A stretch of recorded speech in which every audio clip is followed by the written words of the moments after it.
Fantasy baseball on deck, everybody. This is Austin as usual, and what an exciting time in the year. What are we covering today? Players who are coming off of the IL that you drafted as hurt and now can be major contributors. Regardless of their success, their predetermined value is something that you can absolutely use as an asset to you, whether it's adding it into your roster or you're trading them before they ever hit the field. So this is what we're going to cover today. And the stats in front of me, a mystery player. If you haven't read the title of the episode yet, then or looked at the picture somehow and you don't know who I'm talking about, I'm going to talk about a guy who's never had below a 3.11 ERA since he's really been a major stakeholder in the MLB. So if I am looking at these stats, what do we like out of pitchers? As I've said before, we like more strikeouts than innings pitched. Does that qualify? 137 versus 121, 207 versus 200, and 169 versus 126. And we'll ignore this 2020 COVID year because it was 2020 and it was COVID. So, guys, this guy's coming off of the IL. And who is this guy that we're talking about? One of our favorite weirdos in all of MLB. It's Mike Clevinger. Mike Clevinger, a long-time Cleveland Indian, now Cleveland Guardians, is now plugged into a roster that is the San Diego Padres, the San Diego Dads, who score a lot of runs and look at him to be their, basically their ace kind of moving forward. He's a little older than anyone sort of remembers or expects because he was in a small market team being Cleveland. No one really talked about him a whole lot, at least from a fantasy perspective. I always knew who he was, but he's 31 years old.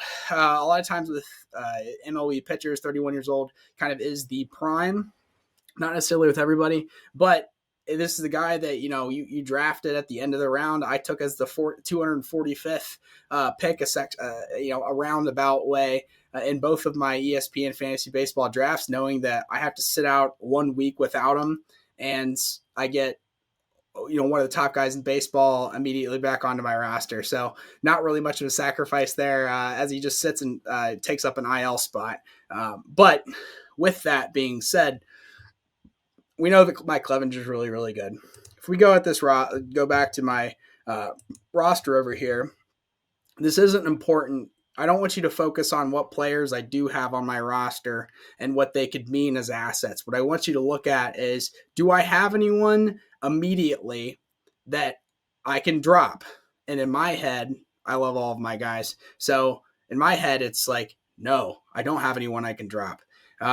So Mike Clevinger coming back, he made a rehab start on Tuesday, the 19th.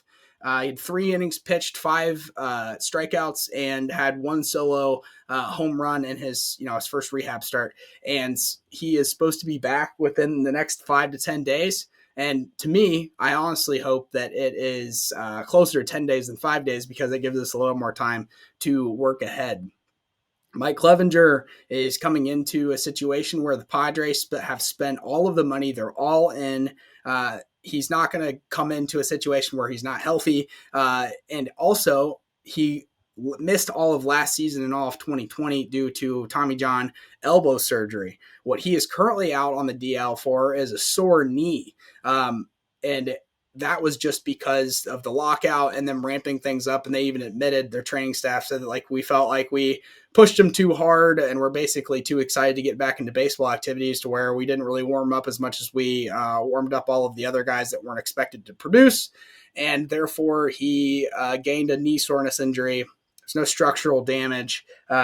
He's supposed to hit the ground running. Now, will he have a bit of a pitch count to start? Sure, because they already have a winning record. The Padres are expected to compete for the pennant, and there's no reason to bring him back and have him throw 100 pitches because that's not going to be the case. But what is going to be the case is if he's going to absolutely throw 70 pitches or so, which is, again, is not as much as you like to see in the beginning of the season. But if he's throwing 70 pitches and he gets to 5 innings pitched and he has strikeouts, he has the run support, this is a guy that immediately gets plugged in as one of your best players. So, and everybody else thinks that way too. It's not like I have a hot take here. Like, Mike Clevinger is an awesome player. The fact that he is only owned in 70% of leagues is wild. I'm going to talk to you in the way that I assume he's not available in free agency.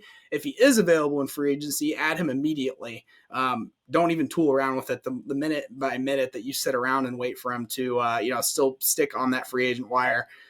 He's not going to be there for long. And when you add him, obviously slot him into your IL spot. If you have a weird league where there is no IL spots, there are no IL spots, then I would simply throw him into your bench as a dead player. Now, you can't take too many dead players. Like I have Trevor Bauer, who is supposed to get the next court ruling, or not even court ruling. He doesn't have any criminal charges against him anymore in any sort of way.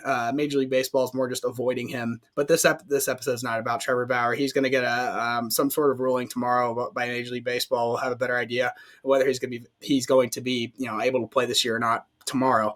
But for today, Mike Clevinger, what is the scenario? Say best case scenario, he pitches either next week or the week after. He's going to make his next pitching debut in 3 days, so 3 or 4 days. So he's either going to pitch in the minors again, or he's going to be up with the big league squad. And what does that mean to you? You have to make room for him.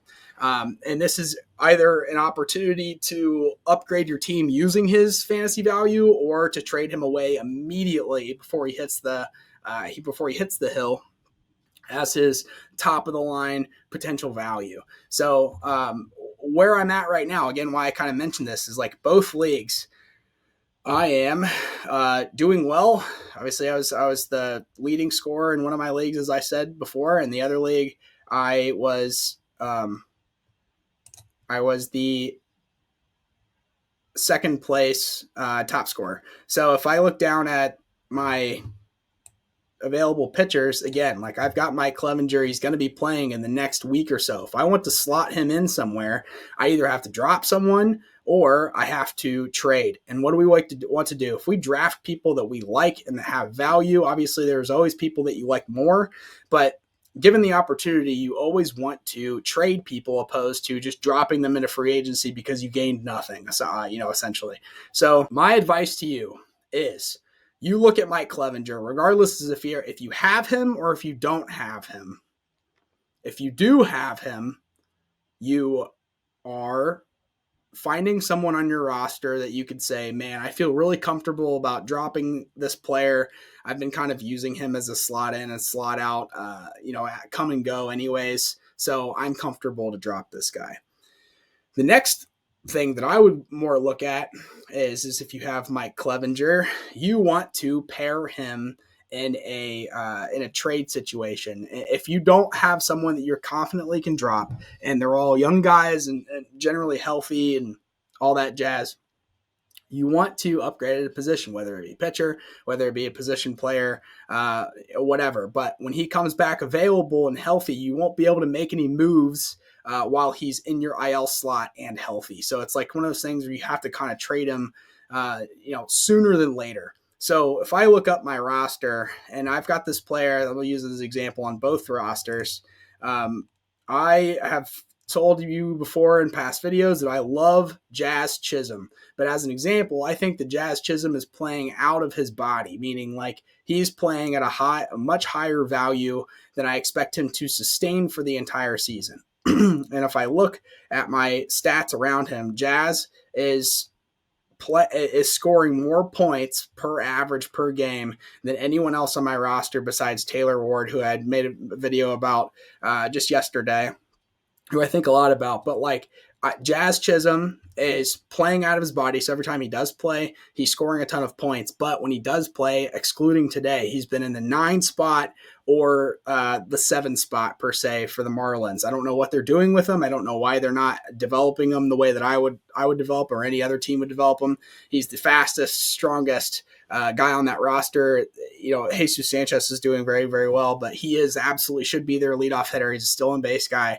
I don't know what they're doing. They're not playing him against lefties, and when they are playing him because he is a left-handed hitter, when they are playing against righties, they're putting him at the bottom of the order. I don't understand it, but this is the situation that's been given, and I don't know how long it's going to last. So though it is a player that I absolutely love in Jazz Chisholm, he is just not playing as much as all of the other guys. He's not a full-time player right now, which means he's not relevant in fantasy. Now, would you say like, no, he's the number 5 overall, 3 or 5 overall shortstop in all of fantasy right now, and he's also in the top 10. He's 9th overall in all, including all the second basemen in fantasy. So what I would do is I would grab Jazz Chisholm, who's currently, I think, at the highest value who's going to be at, possibly, just because there's this idea that like he's not going to be playing every day. So if he's playing 2 out of every 3 games, that's kind of the scenario right now.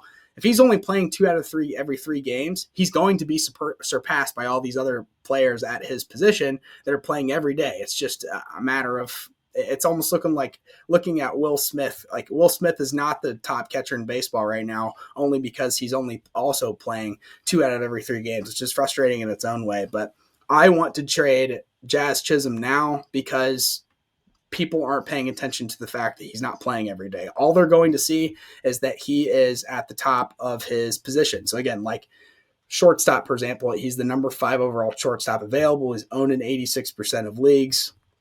This is kind of how I would look about moving him. So if I look over here at like the available players, who would I look to like pair Jazz Chisholm and Mike Clevinger with? These are both guys that have really, really good resumes.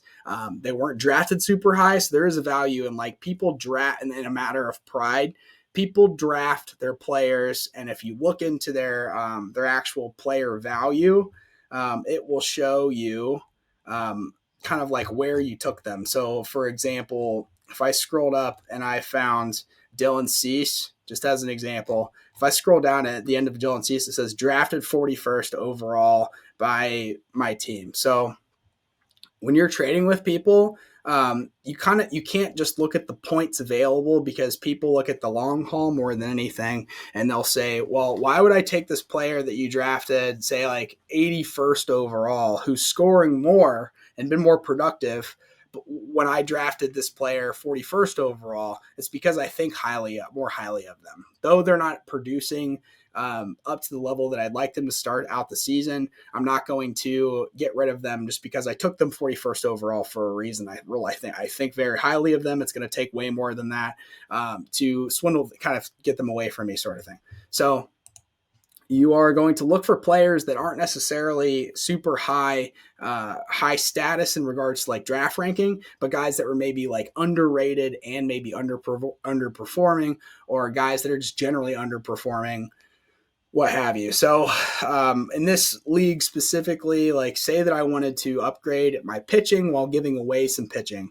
So if I had Mike Clevinger and I was looking to upgrade my pitching staff or even upgrade shortstop, whatever, I'm going to look at the guys that have scored similar. So Jazz has scored 36 points so far in his position. I'm going to look at players that have scored similar rankings, similar amount of points for his ranking. So I'm going to look at like Logan Webb. I forget exactly where Logan Webb was ranked. I know he was pretty high, but he was ranked all the way at 45th. So like when you're trading, you don't want to piss people off. The first thing you can the first no is to send, your 2 free agent pickup guys that you don't have really a lot of investment into for someone else's top player who's just sort of like underperforming at the time. So like Logan Webb's not going to happen, though Mike Clevinger carries a lot of weight with him.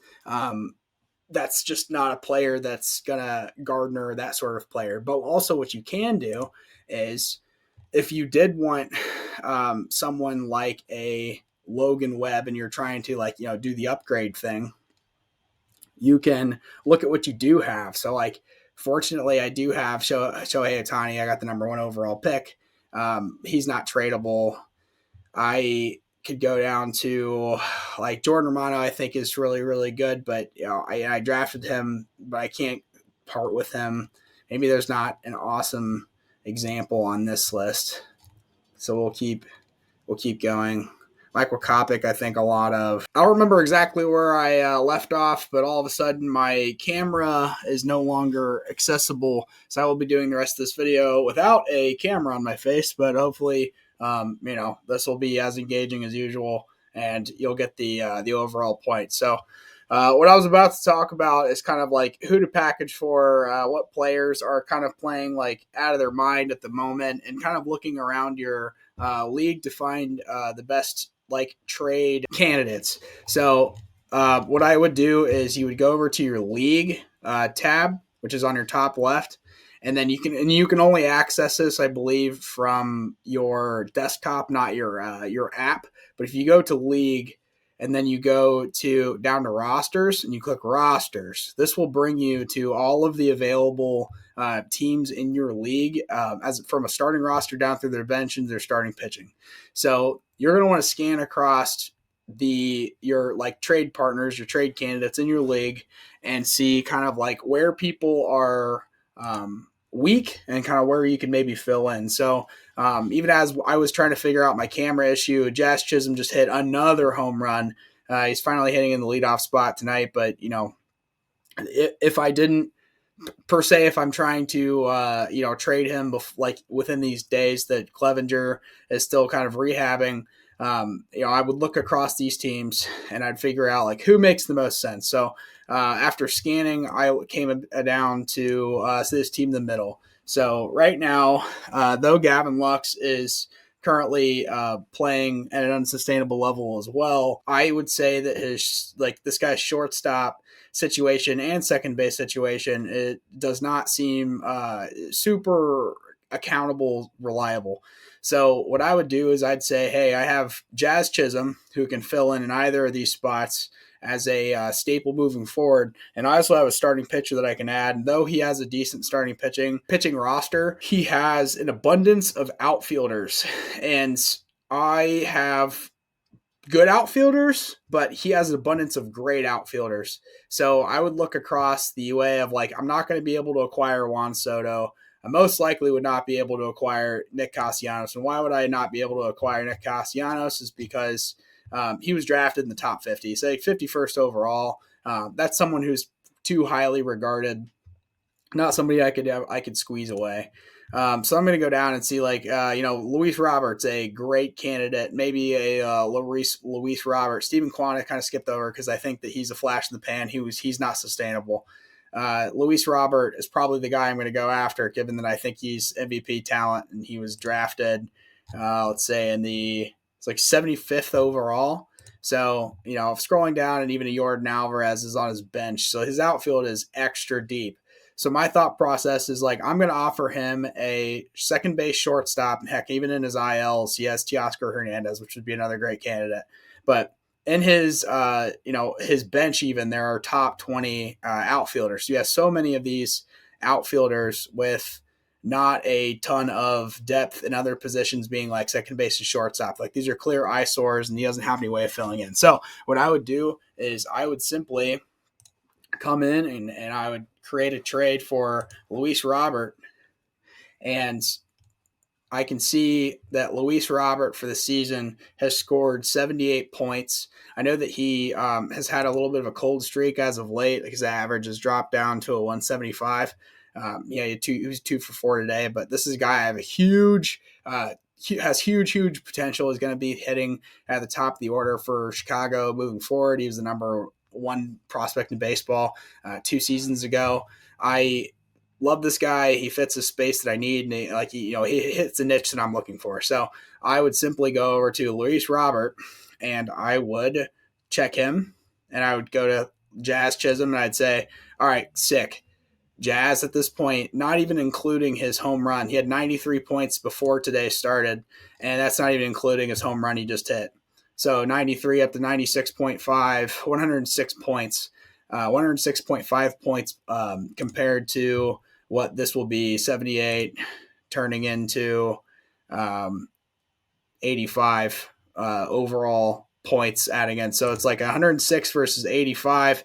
So this player is outperforming this one, and then also including in Mike Clevinger, who's going to be a dependable starter.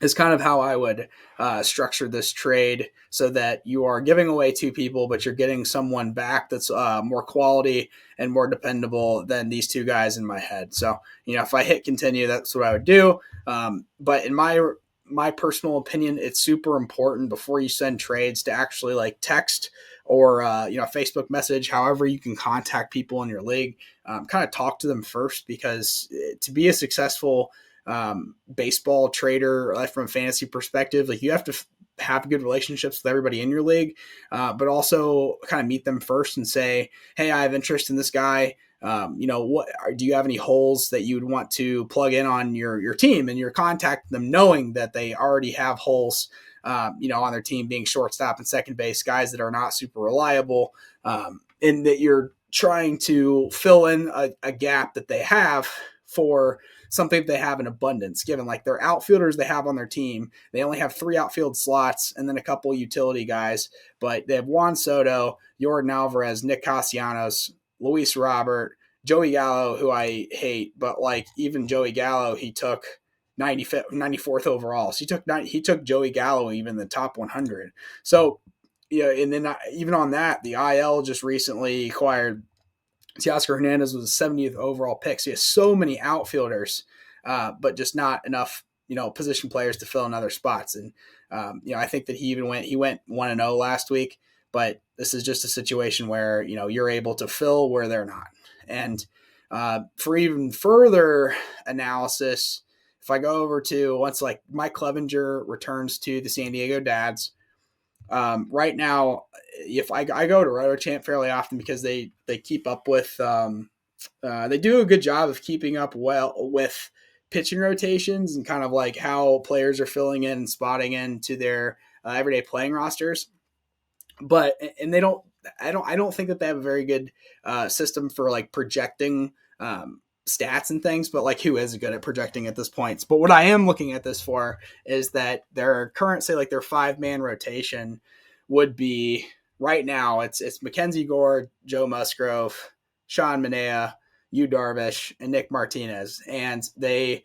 At the end of before the season even started, an embarrassment of riches, they traded for Sean Manaea to get another strong arm in.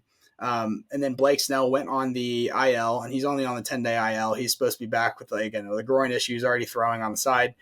He'll be back soon. So plug in Blake Snell to this 5th spot. So now it's Blake Snell, Yu Darvish, Sean Manaea, Joe Musgrove, and Mackenzie Gore. Who is the odd man out?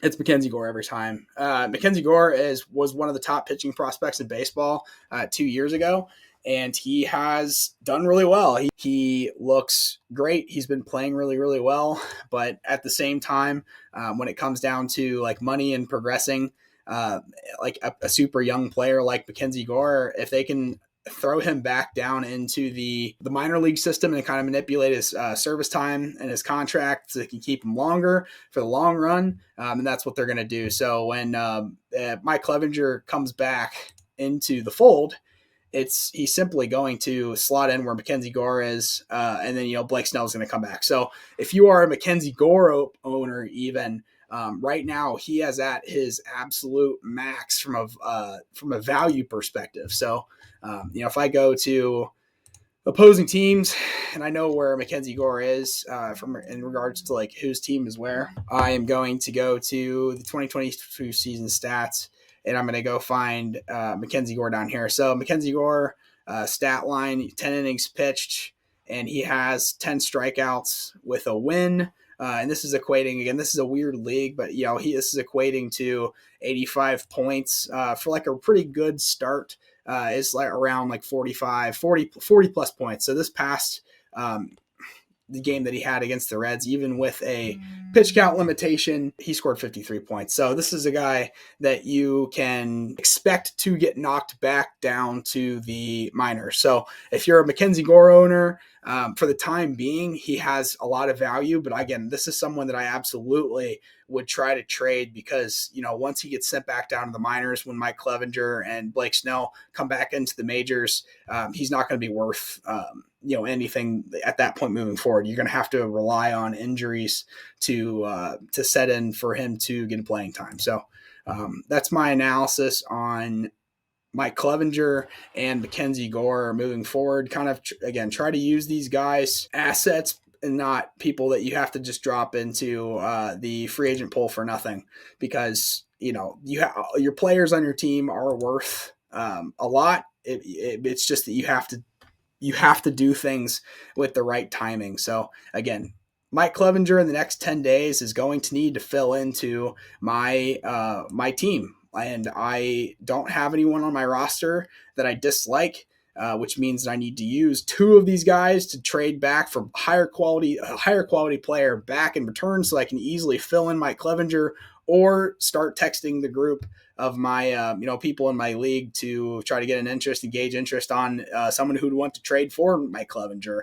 But again, the overall concept is get value back for value instead of just dropping value into the pit of despair for people to use up their waiver claims and take your rightful stuff that you drafted. So that's my video for today. I hope you guys have a great rest of your day. Go Red Legs.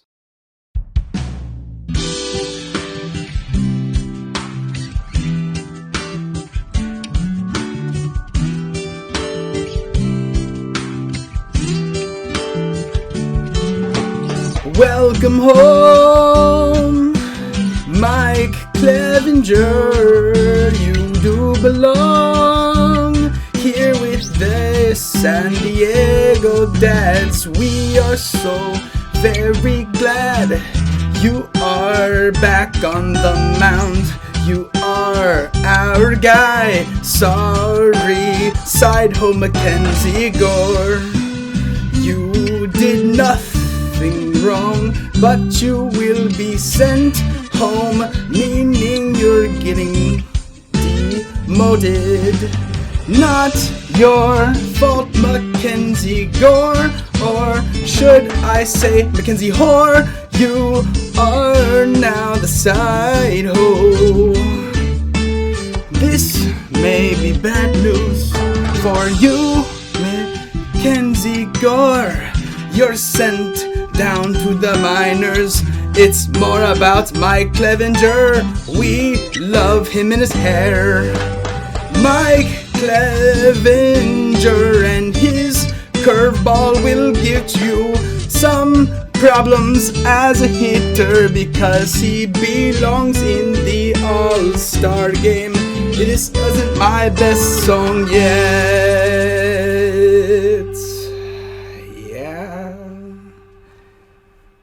I must break it to you. I make these songs in one take.